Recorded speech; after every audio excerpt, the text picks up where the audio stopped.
Today's topic is about critical incidents, officer-involved shootings and in-custody deaths.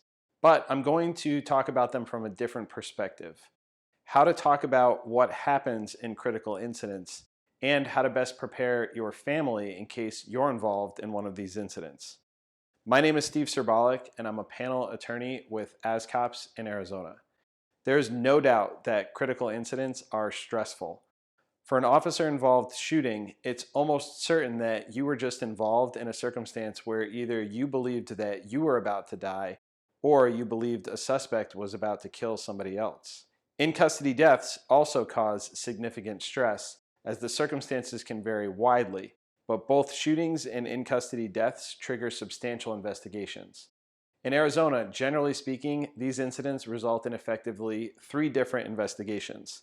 The first investigation is a criminal investigation, where investigators from homicide or persons crimes units will secure the scene, take pictures, and conduct walkthrough interviews. The second investigation takes place at the same time as the first one. A representative of the prosecutor's office, most often the county attorney's office, will likely be there right alongside the criminal investigators. This is civilian oversight of police incidents, and the civilian lawyer can ask questions or ask for certain evidence to be gathered and preserved. Finally, the third investigation that occurs is the internal investigation, where the department takes a look at the same incident from a different perspective. They make sure that the officer's actions were not only within the law, which is what the criminal investigators try to determine, but internal investigators also make sure the officer's actions were within department policy. Now, hearing all of these things that are triggered by a critical incident, here's something to keep in mind. After you take law enforcement action that results in a shooting or an in-custody death, I tell my clients that your job for the night is finished. It's now my job, the attorney's job, to listen to your story of what happened and help make sure that the upcoming interviews go as well as possible. Most of the time, I support the involved officer or officers giving walkthrough interviews. These interviews are voluntary as they're part of the criminal investigation, and walkthrough interviews provide an opportunity for the involved officer to actually go to the scene and explain what they saw and heard, and why the officer took the actions that they did. Walkthrough interviews typically occur just hours after the critical incident, as the scene is still secured. For me, as the lawyer trying to help the officer articulate critical points as clearly as possible, I want minimal distractions to take away from a good walkthrough interview and good articulation of what occurred. I work to calm the officer down and to keep them laser focused on the main points to tell detectives later on. At the same time, officers' families are also stressed out by the prospect that their family member is under investigation. Spouses and parents are understandably impacted by these incidents, and because they lack the training and exposure to these type of investigations, they're often emotional, in my experience, even more emotional than the involved officer. Family is critical as part of a healthy support network, and I fully support officers leaning on that support network to help them process through stressful incidents. But in my experience, having a wife, husband, or parent come to the scene prior to interviews is not helpful. Remember, although the officer's enforcement activities are done for the night after a shooting or death occurs, the articulation still needs to happen during the interview. And having an emotional spouse or parent waiting with the officer can distract the involved officer and can decrease the effectiveness of the interview prep. When preparing for the walkthrough interview, the officer should be singularly focused on remembering key points to articulate during the interview. If family shows up, the officer will be distracted.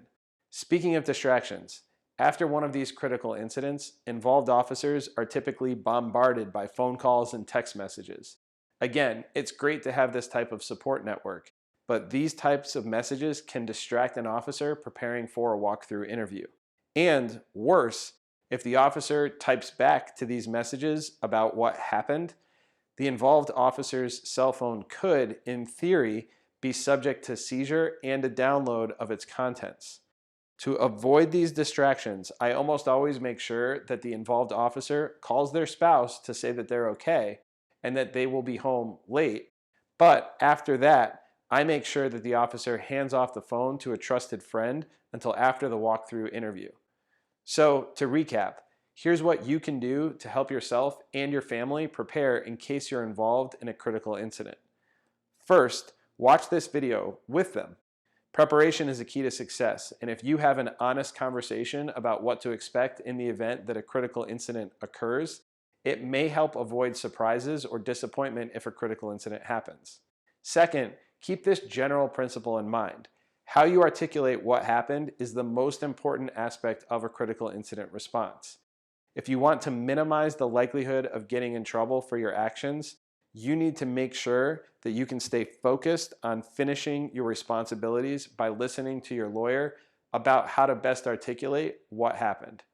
And third, and finally, don't go at this stuff alone.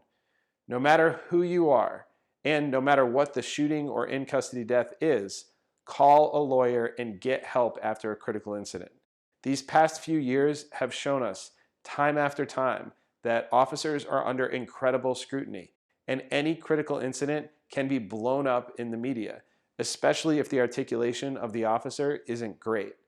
And on that same topic of asking for help, have one of your friends or coworkers talk to your family members if necessary while you prepare for your interview. Essentially, call for backup to help you delegate dealing with that particular stress at that moment until after you meet with your lawyer and you conduct your walkthrough interview. If you have any questions, please feel free to leave them in the comment section below. And if you found this video helpful, it helps YouTube show this video to more interested officers if you take the time to hit the like button below and to hit subscribe and then use the notification bell to turn on notifications for future videos.